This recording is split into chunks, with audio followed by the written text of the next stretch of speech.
필리핀의 국민들의 영웅이고 우상인 라몬 막사이사이가 대통령 재임 시절에 필리핀 수도 마닐라 한복판에서 겪었던 실화입니다. 경찰이 지나가는 화물차 한 대를 정지시켰습니다. 교통 규칙을 위반했기 때문입니다. 경찰은 기사에게 다가가 말했습니다. 당신은 지금 교통 법규를 위반하셨습니다. 경찰관의 지시에 따라 운전기사는 길 한쪽에 화물차를 정지하고도 공손하게 대답했습니다. 미안합니다. 그렇게 경찰관에게 말하자 경찰관이 다시 말합니다. 죄송합니다만 운전면허증을 보여주시기 바랍니다. 옷을 갈아입고 오느라고 깜빡 운전면허증을 가지고 있지 않습니다. 그러자 경찰관이 말해요. 운전자가 운전면허증을 소지하는 것은 필수입니다. 죄송합니다. 잘 알고 있지요. 그런데 지금 깜빡하고 운전면허증을 가지고 있지 않습니다. 그러자 경찰관이 이야기합니다. 그러면 저에게 주소와 이름을 말씀해 주십시오. 그리고 직업을 말씀해 주십시오. 그러자 이 운전기사가 대답합니다. 제 이름은 라몬 막사이사입니다. 직업은 대통령입니다. 그러자 이 교통경찰관이 너무나 깜짝 놀라가지고 갑자기 보동 자세로 경례를 붙이면서 각하 죄송합니다. 제가 몰라 뵀습니다. 그러자 아닙니다. 괜찮습니다. 그럴 수도 있죠. 그런데 이어서 교통경찰관이 이렇게 말하는 거예요. 각하, 그럼에도 불구하고 교통법규를 위반하셨으니 범칙금을 부과하겠습니다. 당연하죠. 필리핀의 수많은 사람들이 지금도 라몬 막사이사이를 그 대통령을 존경하는 이유는 법 앞에 누구도 평등하다라고 하는 그런 삶을 살았기 때문입니다. 그가 1957년 비행기 사고로 세상을 떠나자 그의 업적을 추모하기 위해서 그 이름을 딴 막사이사이 상이 제정이 됐는데 아시아의 노벨상이라고 할 만큼 명예로운 상으로 많은 사람들이 인정합니다. 참 멋지고 부러운 일이죠. 어쩌면 그렇게 겸손할 수가 있을까? 한 나라의 대통령이 모든 국민은 법 앞에 평등하다고 하는 그런 그 사실을 증명하는 삶을 살 수 있었을까? 우리 나라도 이런 겸손한 지도자가 참 많았으면 좋겠다 그런 생각을 합니다. 우리는 이제 대통령 선거를 앞에 두고 있습니다. 3월 9일이니까 지금 한 45일 정도 남았습니다.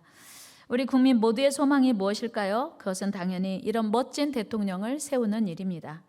지도자 한 사람의 영향력은 너무나 중요하기 때문이에요. 한 나라의 대통령이 어떤 삶을, 어떤 가치관을, 그리고 어떤 신앙관을 가지고 사는가 대단히 중요합니다. 우리나라는 대통령이 우리나라를 대표할 뿐만 아니라 외교에 관한 권한, 또 영전수여권, 또 각종 죄의 사면, 감형, 복권에 관한 권한, 행정입법권, 법률안 거부권, 공무원 임면권 등 대통령이 되면 무려 3천여 가지의 결정권이 부여됩니다. 이때 그 권한으로 어떤 결정과 선택을 하느냐에 따라 온 국민이 다 함께 행복하고 또 평안을 누릴 수도 있고 불행과 고통에 빠지게 될 수도 있습니다. 그러므로 우리는 지도자를 잘 선택하는 일은 아무리 강조해도 지나치지 않습니다. 오늘 본문에서 사도 바울은 디모데에게 이렇게 권면합니다. 모든 사람을 위하여 간구와 기도와 도고와 감사를 하되 특별히 임금들과 높은 지위에 있는 사람들을 위하여 하라. 그러니까 지도자들을 위하여 기도하라고 당부하고 있는 거예요. 이유가 뭐냐? 왜 우리가 지도자를 위하여 기도해야 돼? 그럴 때 바울은 이어서 말합니다. 이는 우리가 모든 경건과 단정함으로 고요하고 평안한 생활을 하기 위함이라고 말씀합니다. 그렇습니다. 우리는 임금들과 높은 지위에 있는 사람을 위하여 기도해야 합니다. 그 이유는 그 기도가 지도자를 위한 기도만이 아니고 지도자도 평안하고 우리도 평안할 수 있다고 하는 거예요. 그러니까 우리가 지도자를 위하여 기도하는 것은 우리 모두를 위한 일이라고 하는 것입니다. 실제로 성경에 나오는 수많은 왕들의 모습을 보면 왕의 태도와 신앙의 모습이 그 자신은 물론 그가 다스리는 나라 전체의 흥망성쇠를 좌지우지하는 중요한 키가 됩니다. 솔로몬의 뒤를 이어 이스라엘의 왕이 된 솔로몬의 아들 르호보암이 왕이 된 이후에 어떻게 나라를 다스려야 하는지 사람들에게 자문을 구합니다. 솔로몬이 왕이 된 이후에 1000번제를 드리면서 하나님께 어떻게 나라를 다스려야 되는지 기도한 것과 많이 대조되는 모습이죠. 우리 열왕기상 3장 9절 말씀 읽습니다. 시작. 누가 주의 이 많은 백성을 재판할 수 있사오리까? 듣는 마음을 종에게 주사 주의 백성을 재판하여 선악을 분별하게 하옵소서. 아멘. 이게 솔로몬의 기도예요. 솔로몬이 왕이 되자마자 1000번제 드리고 하나님, 이 많은 백성을 내가 어떻게 헤아릴 수 있으며 어떻게 선악을 분별할 수 있습니까? 종에게 지혜로운 마음을 주십시오. 하나님께 기도했습니다. 그런데 솔로몬의 아들 르호보암은 사람들에게 자문을 구해요. 먼저는 그 아버지와 함께 했던 정치 지도자들, 원로들에게 자문을 구합니다. 우리 열왕기상 12장 6절입니다. 시작. 르호보암 왕이 그의 아버지 솔로몬의 생전에 그 앞에 모셨던 노인들과 의논하여 이르되 너희는 어떻게 충고하여 이 백성에게 대답하게 하겠느냐. 근데 노인들이 말해요. 그동안 우리 백성이 성전 건축하랴, 왕궁 건축하랴 20여 년 동안이나 너무나 많은 수고를 했기 때문에 그 백성들이 조금 쉴 수 있도록, 편히 갈 수 있도록 좀 넉넉하게 여유롭게 해주시면 좋겠습니다. 이런 자문, 조언을 했어요. 그런데 르호보암은 원로들의 조언을 버리고 젊은이들에게 조언을 다시 구합니다. 8절 말씀 같이 읽어요. 시작. 왕이 노인들이 자문하는 것을 버리고 자기 앞에 모셔있는 자기와 함께 자라난 어린 사람들과 의논하여, 그리고 마침내 젊은이들이 어리석은 조언대로 나라를 다스립니다. 이 일로 인하여 그 든든하던 나라, 이스라엘의 초대왕 사울이 40년, 다윗이 40년, 솔로몬이 40년, 120년 동안 든든하게 세워지던 나라가 드디어 북이스라엘과 남유다로 나누어지게 되는 불운을 맞이하게 돼요. 그 키가 나라를 하나님의 뜻대로 다스리지 않고 자기 뜻, 그리고 하나님과 뜻과 반하는 그런 젊은 사람들의 조언대로 나라를 다스린 결과입니다. 결국 북이스라엘은 10지파, 그래서 솔로몬의 그 동역자였던 여로보암이 북이스라엘을 다스리게 되었고, 남유다는 겨우 두 지파로 솔로몬의 아들 르호보암이 다스리게 됩니다. 그런데 북이스라엘의 10지파를 다스리던 왕이 19명이었는데 그 중에 단 한 명도 하나님의 뜻을 따르는 왕이 없었어요. 모두 다 악한 왕이었고요. 그래서 결국 BC 722년에 아수르에 멸망하기까지 북이스라엘은 참으로 힘들고 어려운 삶을 살게 됩니다. 다행스럽게도 남유다는 20명의 왕들이 이제 나라를 다스렸는데 북이스라엘보다 조금 더 길게 나라가 유지됐습니다. 그래서 BC 586년에 바벨론에 멸망하기까지 여호사밧, 그 다음에 요시야, 히스기야라고 하는 선한 왕들이 그 중에 있었던 것이 참 다행입니다. 그리고 그 선한 왕들이 나라를 다스릴 때는 나라가 평안했습니다. 하나님께서 그들의 왕들의 신앙을 보시고 나라를 평안하게 지켜주셨기 때문입니다. 그런데 선한 왕들이라고 해도 우리가 하나님을 믿어도 때로 하나님과 멀어질 때도 있고 불순종할 때도 있는 것처럼 선한 왕들이라고 해도 하나님 뜻대로 온전히 순종하지 않았고, 그리고 여러 가지 어려움을 만나기도 했습니다. 그때마다 왕들은 백성들과 함께 겸손히 하나님께 도우심을 구하며 기도했고 강력한 하나님의 역사를 이뤄냈습니다. 히스기야는 남유다 선한 왕의 대표라 할 수 있습니다. 히스기야가 어떻게 나라를 다스렸는지 한번 같이 읽어봅니다. 열왕기하 18장 시작. 히스기야가 이스라엘 하나님 여호와를 의지하였는데 그의 전후 유다 여러 왕 중에 그러한 자가 없었으니 곧 그가 여호와께 연합하여 그에게서 떠나지 아니하고 여호와께서 모세에게 명령하신 계명을 지켰더라. 여호와께서 그와 함께 하심에 아멘. 히스기야가 여호와를 의지했어요. 그랬더니 하나님이 그와 함께 하셨다고 했습니다. 그때 당시에 남유다를 공격했던, 북이스라엘을 공격했던 아수르가 이제 남유다까지도 넘보는 거예요. 그래서 히스기야가 남유다를 다스리고 있을 때 남유다를 쳐들어옵니다. 그때 히스기야가 이제 너무나 당황해서 하나님께 이제 나아갑니다. 우리 13절 말씀 먼저 봅시다. 시작. 히스기야 왕 제14년에 아수르 왕 사네립이 올라와서 유다 모든 견고한 성읍들을 쳐서 점령하며, 지금 북이스라엘이 아수르에 멸망하는 거를 히스기야가 본 거예요. 너무 무서워요. 나라가 완전히 흩어져 버렸어요. 멸망해 버렸어요. 그러니까 그 아수르가 여세를 몰아서 남유다를 공격해 오니까 잔뜩 겁을 먹은 히스기야가 뭘 해주면 돼? 어떻게 해야 돼? 왕에게 처음에 의지했어요. 그래서 그 히스기야가 원하는 대로 했습니다. 우리 15절 16절 말씀 읽어 시작.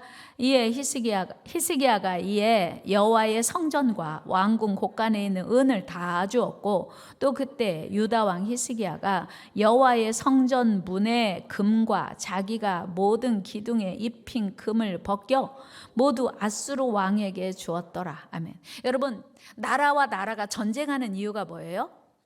전리품이에요. 그 강한 군사력을 가지고 다른 나라를 통제하려고 하는 이유는 많은 전리품들과 그 다른 나라를 압제함으로 얻는 유익들이거든요. 그러니까 지금 북이스라엘이 망한 것을 본 히스기야가 이제 아수르 왕 사네립에게 조율을 하는 거예요. 어떻게 하면 되겠냐 그랬더니 네가 가지고 있는 거 다 되나. 그러니까 왕궁에 있는 은을 다 내줬어요. 그리고도 안 되니까 솔로몬 때 건축했던 그 성전 건축할 때 입혔던 그 많은 금들, 성전 건축에 입혀진 금들, 그리고 자기가 더 보강한 금들을 다 벗겨서, 이게 왕궁에 있는 은만 준 게 아니고 성전, 하나님의 성전에 있는 기둥에 둘러싸여 있는 금을 다 제거해서 이제 그 아수르 왕에게 준 겁니다. 그런데 아수르 왕이 만족하지 않아요. 고마워, 됐어, 이렇게 하지 않고 더 강도 높게 이제 남유다를 공격해 오는 거예요. 조여오는 거예요. 그러니까 이 히스기야가 더 이상은 안 되겠다, 이제는 뭐 줄 것도 없고 이러다가 이제 우리 목숨, 나라 다 줄 수밖에 없겠구나 해서 그때 비로소 하나님 앞에 나아가 기도합니다. 우리 열왕기하 19장 1절 봅니다. 시작.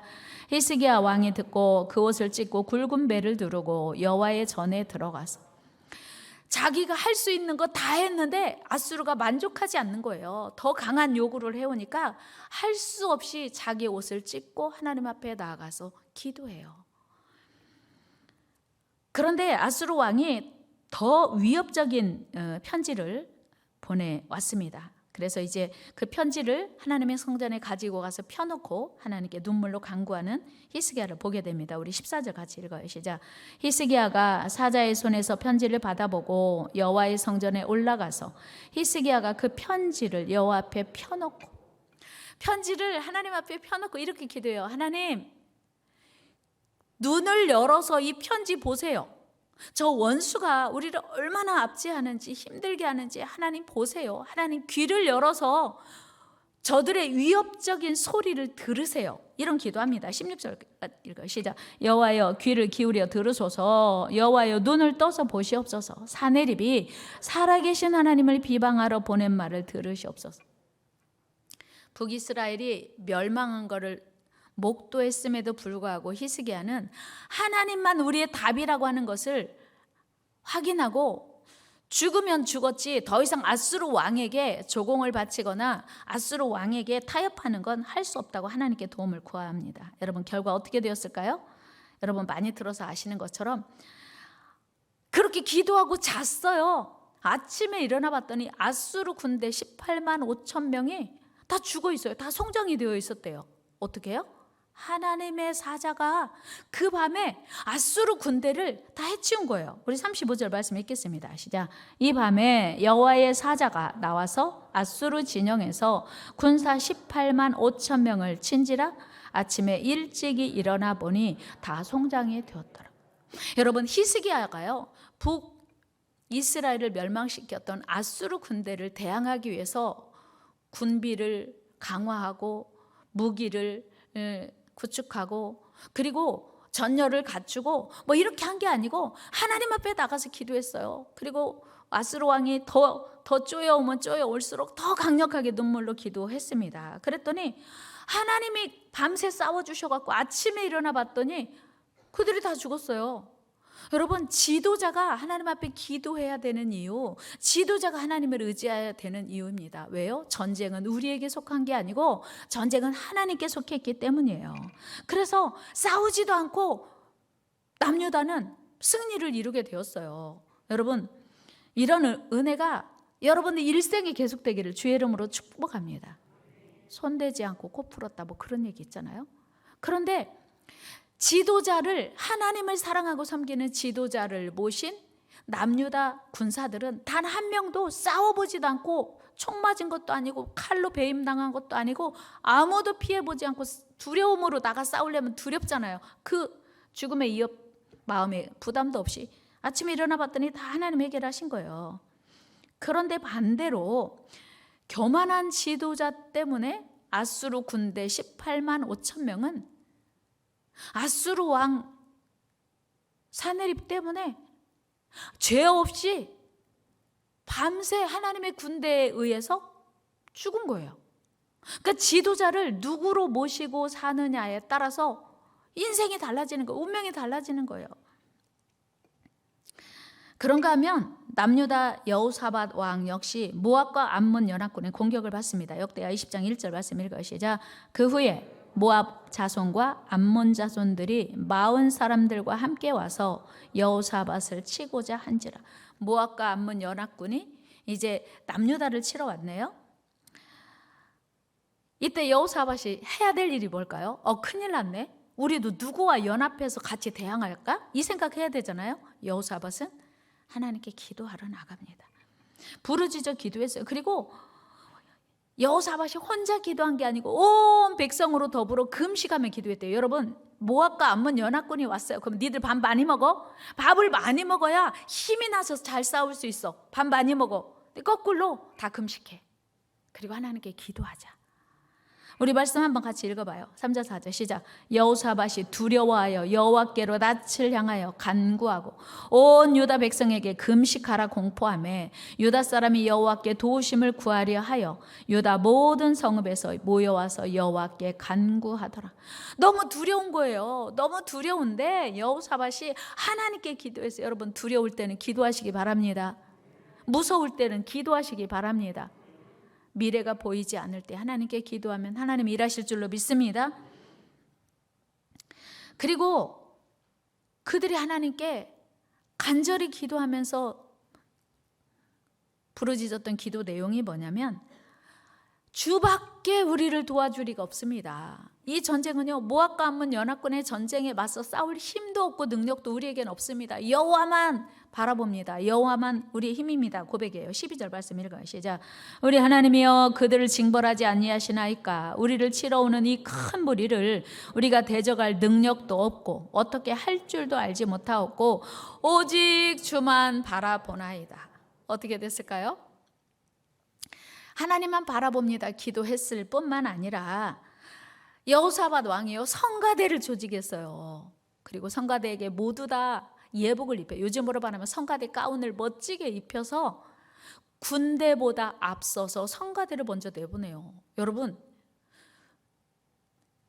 싸움을 하려면, 전쟁을 하려면 맨 앞에 싸움 잘하는 힘 있는 군사를 내보내야 돼요. 무사를 내보내야 돼요. 그래야 전쟁에 이길 가능성이 많잖아요. 그런데 여호사밧 왕은 성가대를 군대보다 앞서 보내는 거예요. 우리 말씀 한번 같이 읽어요. 21절 시작. 백성과 더불어 의논하고 노래하는 자들을 택하여 거룩한 예복을 입히고 군대 앞에서 행진하며 여호와를 찬송하여 이르기를 여호와께 감사하세 그의 인자하심이 영원하도다 하게 하였더니. 군대보다 앞서서 성가대를 조직해서 하나님을 찬송하면서 나가는 거예요. 그럴 때 모압과 암몬 연합군이 볼 때 뭐라고 말하겠어요? 야, 쟤들 뭐 하는 거냐 도대체. 싸우자는 거요, 말자는 거요. 죽으려고 작정했어? 뭐 이런 얘기 상대방이 보면 그런 상황이 펼쳐진 거죠.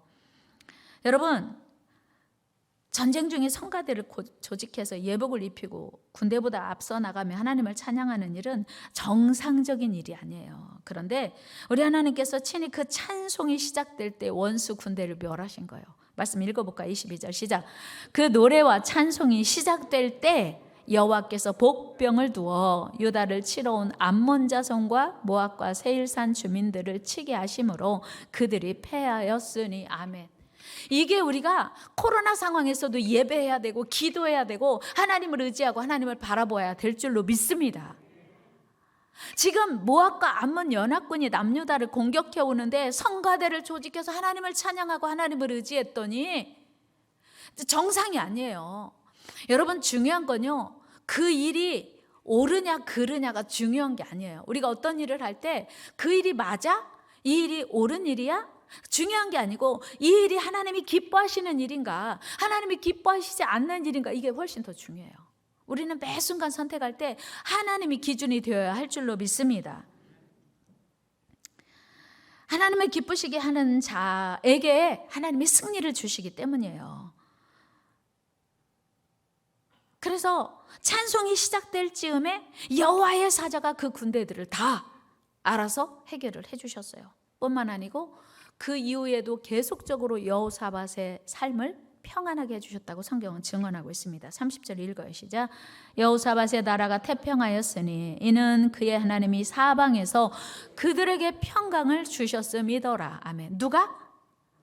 여호와가 하나님이 사방에서 그들에게 평강을 주셨다고 했습니다. 이 은혜가 저와 여러분들에게 계속되기를 축복합니다. 여러분, 우리 모두 그 어떤 상황에서도 하나님을 찬양해야 될 이유, 그 어떤 상황에서 예배해야 될 이유예요. 여러분, 그런가 하면 남유다의 마지막 왕 시드기야는 하나님을 멀리한 악한 왕이었습니다. 우리 열왕기하 22장 같이 말씀 읽어요. 시작. 시드기야가 왕이 될 때 나이가 21세라. 예루살렘에서 11년간 다스리니라. 그의 어머니 이름은 하무달이요 림나인 예레미야 딸이더라. 그가 여호야김의 모든 행위를 따라 여호와 보시기에 악을 행한지라. 하나님 앞에서 괘씸하게 살았다는 거예요. 하나님 보시기에 하나님을 기뻐하실 일을 전혀 하지 않은 거예요. 어떻게 됐는지 아세요? 바벨론이 멸망할 때 하나님이요, 남유다 왕 이 시드기야뿐만 아니라 많은 왕들이 하나님을 멀리하고 하나님을 무시하고 하나님을 기쁘시게 하지 않으니까 바벨론을 강하게 해서 바벨론으로 하여금 남유다를 치는데, 시드기야가 보는 앞에서 두 아들이 죽어요. 그리고 자기 두 눈을 뽑히고 쇠사슬로 묶여서 바벨론으로 포로로 끌려갑니다. 우리 열왕기하 25장 7절 말씀 읽어요. 시작.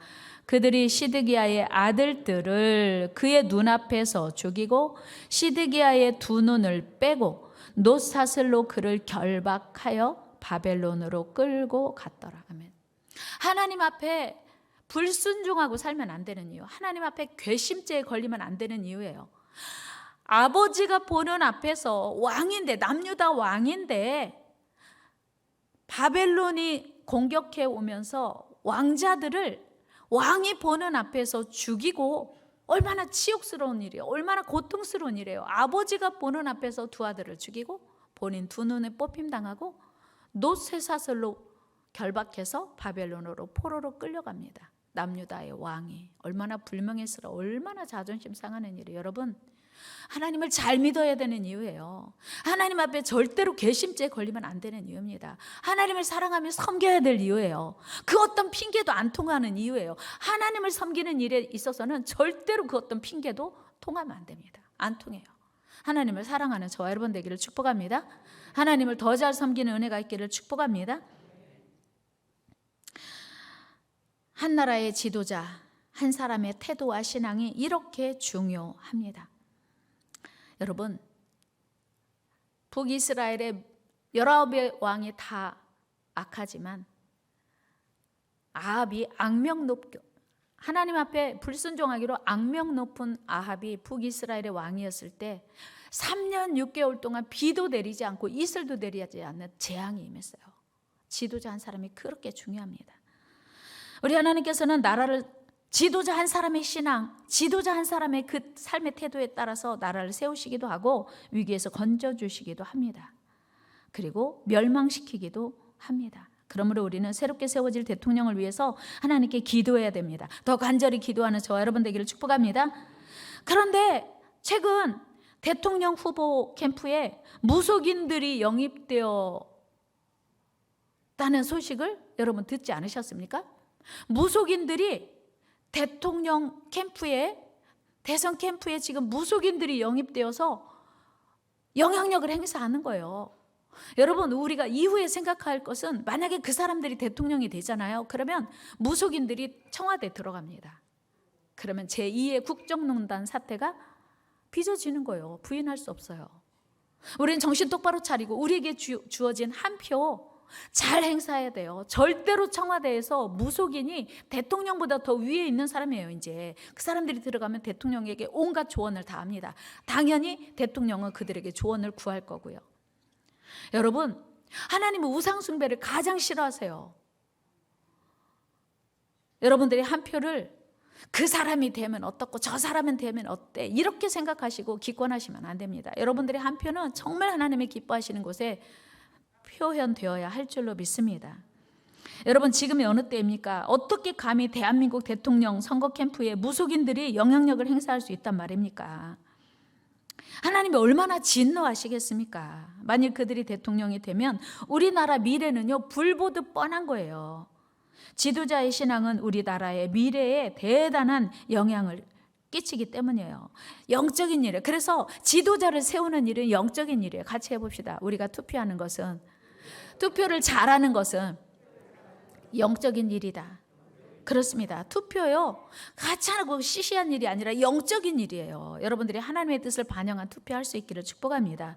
그리고 우리가 대통령이 선거 전에 미리 대통령이 정말 하나님의 사람들이 세워지도록 더 관심 갖고 기도해야 될 이유예요.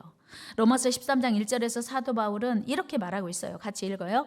각 사람은 위에 있는 권세들에게 복종하라. 권세는 하나님으로부터 나지 않음이 없나니 모든 권세는 다 하나님께서 정하신 바라. 아멘.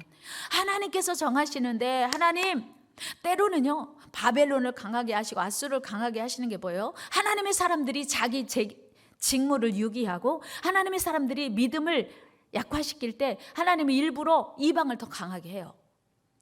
하나님을 믿는 사람들이 나라 민족을 위하여 기도하지 않고 나라 민족을 사랑하지 않을 때, 무관심하고 무책임할 때 하나님 일부러 우상들을 세우기도 하고 우상을 섬기는 자들을 세우기도 한다는 거예요. 그래서 하나님이 우리 나라를 다스리도록 책임지시도록 우리가 나라 민족을 위하여 지도자를 위하여 기도해야 될 줄로 믿습니다. 여러분, 네덜란드는요 하나님을 믿는 성도들이 세운 나라입니다. 네덜란드는요 국토가 경상남북도만한 크기예요. 그런데 그 경상남북도만한 크기의 작은 나라의 절반이 해수면 아래에 있는, 저지대에 있는, 그러니까 바닷물에 잠겨 있는 소금 땅, 우리로 말하면 황무지예요. 버려진 땅이에요. 그런 나라가 그 땅을 끈질기게 개척해서 농업을 일으켰습니다. 지금은 농산물 수출의 세계 3위. 여러분 이해되십니까? 네덜란드의 인해 개척정신과 창조정신이 만들어낸 결과요 작품입니다. 오늘날 네덜란드가 이렇게 되기까지 네덜란드의 기초를 닦은 한 정치가가 있습니다. 그는 20세기 초에 수상을 지낸 아브라함 카이퍼라는 목사님입니다. 이 아브라함 카이퍼가 목사님이 네덜란드의 수상이 됐는데, 그는 성도들에게 신앙생활 하는 것처럼 정치에도 똑같이 접목을 시켰어요. 그래서 오늘날 네덜란드의 국민정신의 기초를 닦은 인물인데요, 성경의 가르침을 국가 경영에 적용했고 국민정신으로까지 정착시켰습니다. 그가 수상으로 재임했던 기간에 각별히 마음을 쓴 분야가 교육 분야입니다. 그는 1905년에 고등교육법을 통과시켜서 네덜란드 교육의 기초를 삼았습니다. 그가 새로운 교육 시스템에 관한 법안을 제안하자 처음에 많은 사람들이 반대했어요. 그러나 그는 조리 있게 설득하여 법안을 통과시켰습니다. 그 교육 시스템은 뭐냐면 초등학교에 입학을 하면 1학년부터 6학년까지 담임 선생님이 한 명이에요. 1학년부터 6학년까지 담임 선생님이 계속 같이 그 아이를 지도하면서 관찰하면서 이 아이는 뭐가 잘하고 뭐가 약한지를 파악하는 거예요. 그래서 이 학생이 중학교에 진학할 때 학부모와 상의해서 이제 그 진로를 따라가도록 정하는 그런 교육 정책이에요. 그리고 자신의 적성에 따라서 진로를 선택하고 취업을 하게 되는데 고등학교 졸업한 학생 중에서 특별히 학문에 자질이 있는 학생들만 대학으로 진학을 하는 거예요. 그래서 대학 진학의 진학률이 30%가 되지 않는다고 합니다. 여러분, 한 나라의 지도자, 그 나라 전체의 방향성이 특별히 많은 젊은이들의 미래를 책임질 수 있고 바꿀 수 있게 된다고 하는 거 너무 중요하죠. 덴마크도 역시 스칸디나비아 반도의 3국, 노르웨이, 스웨덴, 덴마크 중 가장 작은 땅을 가진 나라예요. 인구는 작년 통계로 581만 명, 서울 인구의 반절도 안 되는 나라예요. 그런데 덴마크가 제2차 세계대전 때 전쟁에 패했습니다. 그래서 좋은 땅은 오스트리아가 다 가져갔고 독일이 다 가져갔어요. 못 쓸 것 같은 버려진 땅, 사막의 땅만 남았습니다. 국민들은 통곡하면서 우리는 이제 망했다, 우리나라 소망 없다고 절망했습니다. 하나님이 우리를 버렸어 라고 절규했어요.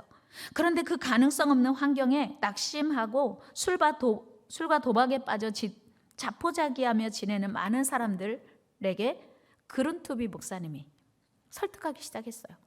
그리고 여성들은 가족들이 배가 고파서 먹고 살 수가 없으니까 프러시아 병사들에게 몸을 팔고 오스트리아 병사들에게 몸을 팔기 시작했습니다. 그래서 연명해가는 이 여인들에게 그룬투비 목사님이 설득하기 시작했어요. 전국을 돌면서 부흥회를 열면서 여러분 낙심하지 마세요. 하나님께서 우리 땅을 반드시 일으켜 주실 것입니다. 우리 모두 기도하면서 하나님의 뜻이 무엇인지 찾아봅시다. 목사님은 기도 중에 땅속에서 파이프를 묻어서 그 파이프 속에서 물이 솟아나는 환상을 봐요. 오늘로 말하면 스프링클러예요. 그 옛날에 누가 스프링클러를 감히 상상할 수 없었을 그때 하나님이 보여주신 환상으로 그 사막과 같은 땅에 파이프를 묻어서 스프링클러를 이제 설치를 합니다.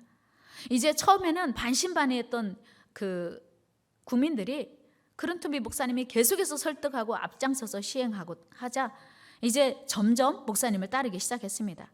북해에 찬바람이 몰아치고 황무지가 대부분인 토지를 개량하고 매립해서 땅속에 파이프를 묻었더니 비가 안 와도 시간이 되면 물이 솟아나게 돼서 그 사막의 땅을 초원으로 만들게 되었습니다. 그 결과 지금 전 세계 제1의 낙농국가가 되었다고 하는 거예요. 정말 사막의 땅, 버려진 땅, 그 황무지와 같은 땅을 그룬투비 목사님 한 분이 그렇게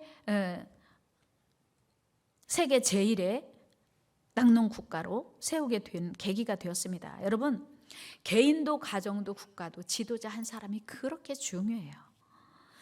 여러분, 하나님의 은혜가 아니면 살 수 없습니다. 지도자 한 사람이, 여러분들의 가정도 여러분들의 영적 가장 한 사람이 깨어서 하나님 앞에 근신하고 기도하고 경성하면 하나님이 여러분들을 일으켜 세우실 줄로 믿습니다. 우리의 소망은 오직 하나님뿐입니다. 우리가 지금 코로나에 갇혀서 이도저도 못하는 상황, 만날 수도 없고 뭔가 새롭게 계획할 수도 없는 그런 상황입니다. 정말 우리가 하나님의 은혜로만 살 수 있습니다. 누구를 만나야 될지, 누구를 만나지 말아야 될지도 우리 알 수 없어요. 누가 지금 코로나 잠복기를 지나고 있는지 알 수 없기 때문이에요. 그러나 그 중에도 하나님이 우리를 지켜주시면 충분히 살 수 있습니다. 충분히 우리에게 소망이 있습니다. 우리 모두 나라 민족을 위하여 기도합시다. 새롭게 세워질 대통령을 위하여 기도합시다. 우리가 코로나에서 빨리 벗어날 수 있도록 기도합시다. 또 이 코로나 중에도 어떻게 우리가 살아야 할지를 지혜 주시는 하나님께 기도하는 저와 여러분 되기를 주의 이름으로 축복합니다. 대통령을 위한 기도, 누구를 위한 기도다? 나를 위한 기도예요. 다 같이 대통령을 위한 기도는 나와 내 가정을 위한 기도다. 그래서 우리는 기도해야 돼. 하나님, 우리나라에도 막사이사이 같은 대통령을 세워 주시옵소서. 대통령이라고 특혜받지 않고 정말 국민 모두와 똑같은 그런 준법 정신과 겸손한 대통령 세워지게 하옵소서. 카이퍼 같은 지도자 세워지게 하옵소서. 그룬트비 목사님 같은 영성 있는 지도자가 세워지게 하옵소서. 그리고 지도자가 영성이 약해도 한국의 영향력 있는 목사님과 연결해서 정말 나라를 다스릴 때 무속인과 연결되는 게 아니고 목사님들과 연결돼서 우리나라를 영적으로 이끌어갈 수 있는 마음이 열린 지도자가 세워지게 하여 주옵소서. 우리 모두의 기도 제목이 되어야 할 줄로 믿습니다. 하나님 감사합니다.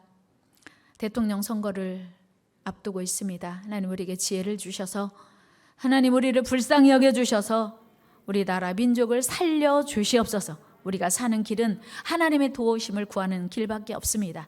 하나님 청와대에 무속인이 들어갈 수 없도록 막아주시고 하나님 지켜주셔서 하나님이 다스리시는 나라, 하나님의 영광 받으시는 나라, 하나님의 뜻을 이루는 나라가 되게 하여 주옵시고 그런 지도자가 세워지게 하여 주옵소서. 영향력 있는 목사님들이 하나님 대통령과 지도자들에게 영적 영향력을 끼쳐서 우리 나라가 하나님의 뜻대로 다스려지고 온 세계 열방에 하나님의 나라를 전파하는 복된 대한민국 되게 하여 주옵소서. 존귀하신 예수님의 이름으로 기도드리옵나이다. 아멘. 우리 같이 찬양합니다. 이 땅의 황무함을 보소서 같이 찬양하겠습니다.